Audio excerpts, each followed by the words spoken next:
자, 이걸 어떻게 읽을까요? 0점 또는 빵점이라고도 통상 읽기도 하죠. 어제 국민의힘 내부에서 나온 목소리였습니다. 0점 빵점입니다. 확인해 보죠. 떠나는 김용태 비대위원장, 어제로서 이제 임기가 끝났습니다. 그러면서 이런 말을 남겼죠. 국민의힘 개혁은 빵점입니다. 스스로 평가를 해보니까 빵점이었다는 거예요. 그리고 오늘부터는 송원석 비대위 체제로 가게 되는 겁니다. 원내대표죠? 송 원내대표. 근데 비대위원장을 겸직하게 됐습니다. 당분간 겸직하게 됐습니다. 그러면 여러 가지 이제 향후에 전당대회, 당대표 선출 이런 또 숙제가 남아 있어요. 그러면서 이런 얘기를 남겼습니다. 송 비대위원장이. 당 황골 탈퇴 거듭나게 노력할 것이다. 이런 각오를 밝혔습니다. 근데 일각에서는 김용태 비대위원장 취임 때도 이런 비슷한 얘기를 했다. 근데 결국에는 임기 다 끝났을 때 빵점이라고 자평을 했다. 이런 부분도 또 주목을 받고 있어요. 자, 그럼 어제 김용태 비대위원장이 떠나면서 남긴 말, 기사에도 소개됐지만 다시 한번 영상으로 확인해 보겠습니다. 비상대책위원장으로서 전국을 다니면서 들었던 가장 가슴 아팠던 말씀은 국민의힘을 해체하라라는 말씀이었습니다. 기득권 구조가 있다면, 그리고 그 기득권이 당의 몰락을 가져왔으면서도 근본적 변화를 가로막고 있다면 국민의힘에는 더 이상 미래가 없습니다. 저희 개혁에 대한 점수를 말씀드리면요, 빵점이라고 생각합니다. 비대위원장이 임기를 끝내고 떠나면서 빵점이라고 얘기하는 것도 굉장히 이례적이에요. 기사 하나 더 이어가 보죠. 다음 내용입니다. 자, 여기 있습니다. 국민의힘 개혁 의지 빵점이다. 앞에서 나왔던 0점 빵점 얘기 다시 한번 나왔죠. 기득권 세력 와해돼야 된다. 퇴임 회견에서 친윤계 등 구주류를 직격했다는 겁니다. 구주류 또는 기득권 세력 이렇게 표현이 됐는데 요 얘기 좀 해보겠습니다. 다만 요 얘기 다시 한번 강조해야 돼요. 요 얘기 윤석열 전 대통령 탈당을 이끌어낸 일은 임기 중의 성과다. 이렇게 또 자평을 추가를 했습니다. 요건 성과입니다. 라는 설명이에요. 자, 요거는 국민의힘 소속이신 최수진 의원께 먼저 질문을 좀 드려야겠네요. 김용태 비대위원장의 자평 두 가지인데 우선 빵점이라는 자평, 개혁이 빵점이다. 그리고 또 한 가지는 구주류 또는 기득권 세력이 변화를 막고 있다라고 얘기했어요. 이거는 무슨 상황을 지금 얘기하는 겁니까? 김용태 비대위원장께서 지금 우리 선거에 대비해서 그러니까 비대위원장으로서 많은 역할도 했고, 예. 또 그 선거에 대한 패배, 그걸로 결국은 이제 마무리를 하게 됐습니다. 예. 당연히 패배한 당에서 개혁이 지금 없었다, 빵점이다. 저 말에는 같이 공감을 하고 있고요. 근데 지금 저희가 단순히 지금 개혁의 의지가 없는 건 아닙니다. 그거는 확실하고요. 예. 모든 저희 107명의 국민의힘 국회의원들께서는 개혁해야 된다, 혁신해야 된다. 이거에 대해서는 한 마음을 지금 이미 모아졌고, 그거에 예. 대한 방법에 대한 문제를 지금 토론을 하고 고민을 하고 있는 중입니다.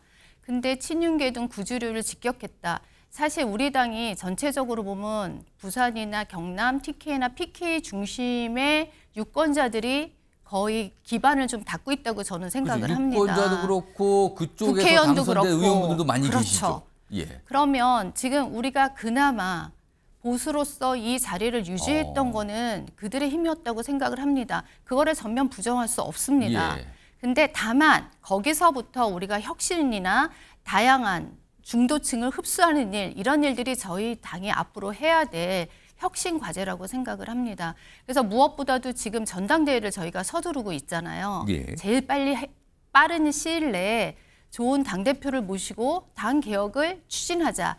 그러면 당대표 선출 때까지는 기다릴 수 없으니 혁신위원회를 구성을 해서 그것들의 의견을 모으고 혁신이 안을 만들어 놓고 당대표가 되면 이어서 바로 혁신할 수 있는 그런 프로세스를 지금 밟아가는 거 그런 것들을 통해서 하고 있고요. 그래서 아까 말씀드렸다시피 원내대표가 겸직을 하면서 전체를 좀 모아가고 통합하고 새로운 예. 아이디어를 만드는 일들을 바로 오늘부터 착수해서 진행될 예정입니다.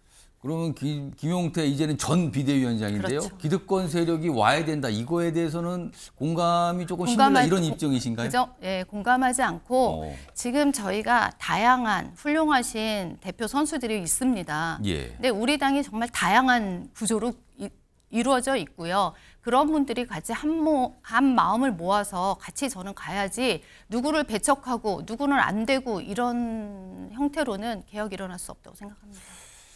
자, 민주당 소속이신 정준호 의원. 최근에 이 정치권 관련 기사를 가만히 보면은 민주당은 큰 문제 없이 그냥 당권 도전 진행이 중이고요. 또 주로 이제 이재명 대통령이 워낙 주목을 받고 있는 상태에서 민주당 관련해서는 별다른 얘기가 없이 있어요. 근데 다만 상대적으로 국민의힘은 여러 가지 약간 진통도 보이고 여러 모습이 있어서 오늘도 기사도 많이 다뤄지는데 옆에서 지금 이 기사도 보셨고 최수진 의원께서 말씀하신 것도 들어보셨습니다. 지금 국민의힘 상황 어떻게 읽고 계십니까? 저도 청년 정치인이지만 우리 김용태 비대위원장 바라보기가 굉장히 안타깝고요. 예. 선배 정치인들 좀 비판을 받아야 될 부분이 분명히 있습니다.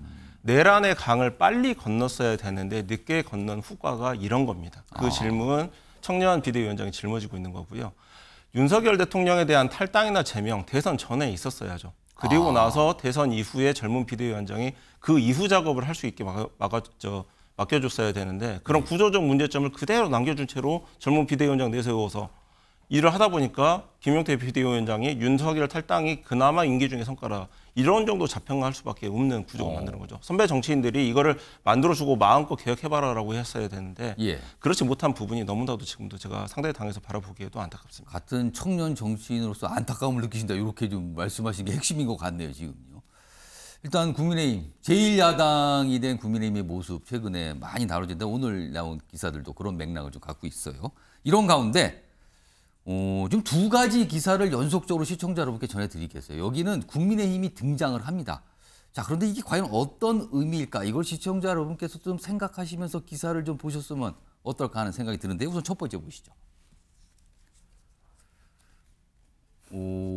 이거 사진은 배추도 있는데 어제 있었던 모습이에요. 이른바 이제 이게 국민청문회인데 김민석 총리 후보자 청문회는 끝났어요. 그런데 이제 국민의힘이 국민청문회라는 이름으로 다시 한번 이런 비슷한 과정을 겪고 있는데 제목 보겠습니다. 큰 제목으로 나와 있는데요. 배추 18포기 놓고 자체 김민석 청문회를 연 야당. 그렇습니다. 여기 보면 농민 그리고 김경률 회계사 등 참석해서 이제 비판적 입장을 냈는데 여기 사진에 보니까 이게 18포기입니까? 배추가 쌓여 있어요. 이런 모습까지 있습니다. 작은 제목 하나 보죠. 이 기사의 핵심은 이거 같아요. 이 부제 좀 크게 보겠습니다. 이 마지막 줄에 있는데 김민석 후보자 인준 저지 어려운 현실을 반영하는 것 같다. 그러니까 이거라도 그냥 하는 것 같다. 숫자상, 의원 숫자상으로는 저지가 어렵다. 이런 현실 반영한 거다는 얘기인데요. 자, 그럼 어제 이 뭐라고 표현할까? 이거 청문회입니까? 행사입니까? 아무튼 이와 관련된 영상 준비된 게 있습니다. 확인해 보시죠.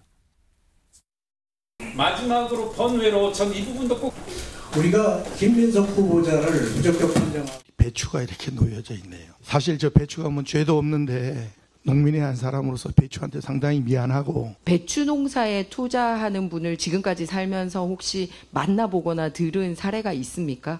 그렇게 뭐 투자를 해갖고 돈을 다달이 얼마를 받고 하는 거는 사실 있을 수가 없는 이야기를 하기 때문에. 그러니까 김민석 후보자가 뭐 배추 농사에 뭐 몇 억을 투자해서 매달 돈을 받다 이 부분을 지금 파고든 내용이에요. 지금 어제 그 모습에 대한 설명들이 있었고 비판적 입장이 나왔는데 그리고요 또 다른 기사가 있습니다. 다음 내용 보죠. 이거는 제목에 어떤 평가가 좀 담겨 있는 것 같아요. 무기력한 야당이다. 상법 개정안 반대 안 할 것. 그동안 반대했었는데 입장을 바꾼 게 무기력한 거 아니냐. 야당은 기존 일정대로 처리하겠다는 목표다. 그다 국민의힘, 야당인 국민의힘은 전향적 검토 입장을 선회했다. 이거를 무기력하다고 이 기사는 좀 평가를 하고 있어요. 자, 최수진 의원님. 일단 진짜 청문회는 이미 다 끝났습니다. 그러니까 국민의힘의 자체 청문회, 국민청문회 이름으로 자체 청문회를 지금 어제 열었고요. 그리고 이 상법 개정안에 대해서는 입장을 바꾼 겁니다. 지금 달라졌어요. 이걸 놓고 여러 가지 지적, 이른바 여당에 끌려다니는 거 아니냐, 무기력한 거 아니냐, 이런 시각도 나오는데 이거 어떻게 좀 보십니까? 우선 우리 국민청문회, 국민청문회를 했던 이유는 저희가 국회의원들이 계속 지적하는 것들에 대해서 지금 더불어민주당이 계속 반박을 하잖아요. 오히려. 그런데 실제로 그러면 국민들이 생각하는 건 뭔지 우리가 한번 들어보자. 좀 현실성을 정확히 좀 직시하고 일을 해야 되지 않을까. 그런 식으로 해서 더불어민주당이 억지 부리는 것들에 대해서 저희가 이분들이 얘기하실 멘트 처음부터 하나도 받지 않았습니다. 그 자리에서 저희도 같이 경청을 했습니다. 그래서 농민분을 초청한 것도 그런 이유입니까? 그럼요. 그리고 실제로 거기에서 궁색한 변명으로 배추 농사에서 매달 뭐 450만 원인가 받았다. 이게 우리가 생각해도 상식적으로 말이 안 됩니다. 그래서 농민들한테 물어봤죠. 그랬더니 아주 격분을 하더구만요. 이게 말이 되냐. 이런 일은 본 적이 없다. 자기는. 이런 식으로 하면 안 된다. 얘기를 하고 김경률 회계사님도 오셔가지고 하는 얘기가 그 8억이 아니에요. 실제로 얘기한 것만 10억, 11억이 넘었어요. 이렇게 얘기를 해요. 그 외에 얘기 안 나온 거 우리가 추정할 수 없지만 그거에 대한 증빙은 하나도 안 돼 있습니다. 그리고 뭐 아들 문제도 그 교육 교수님들이 나왔는데 논문에 지도교수 이름 하나 제대로 못 쓴다는 게 말이 됩니까? 본인이 쓴 거 맞습니까? 이런 식으로 해서 실제로 그 분야에 있는 분들이 이해가 안 가는 부분들에서 저희가 했고 이걸 하게 된 배경은 맞습니다. 분명히 인준안 통과될 겁니다. 통과되고 우리가 워낙 그 숫자가 안 되다 보니 저희 헌법이나 국회법상 저희가 저지할 수 있는 방법은 없습니다.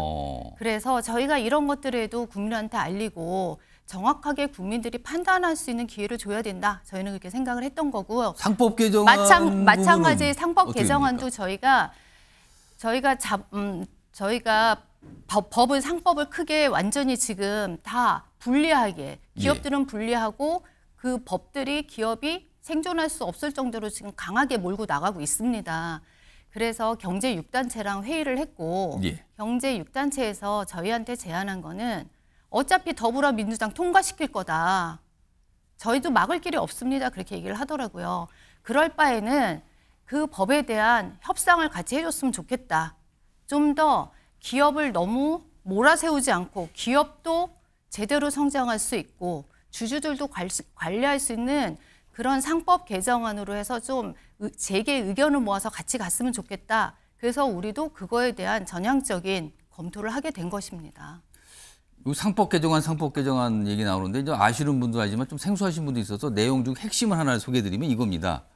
그러니까 이사의 주주 충실 의무 이 부분이 가장 강조가 되는 거거든요. 기존에 그러니까 일반 주주들한테도 이것도 책임을 지고 뭔가 충실해야 된다. 그렇다면 주주들이 문제 제기하면 적극적으로 받아들여야 약간 이런 취지가 담겨 있는 건데 이 부분에 대해서 재계에서는 좀 반대 입장을 많이 내고 그동안 국민의힘도 반대했거든요.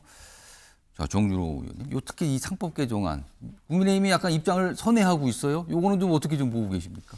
제 국회의원 임기 첫 1호 법안이 저 상법 개정안인데. 아, 그러셨군요. 그래서 이거는 그 상법 개정안 관련해서 그 야당이 태도를 바꾼 부분은 무기력하다라기보다는 무기력하다는 부분은 앞에 배추 관련된 부분. 그 청문회, 국민 청문회 그 부분이 무기력한 보시고. 거고 상법 개정안과 관련된 입장선에는 이거는 이슈 파이팅과 관련된 굉장한 모범 사례입니다.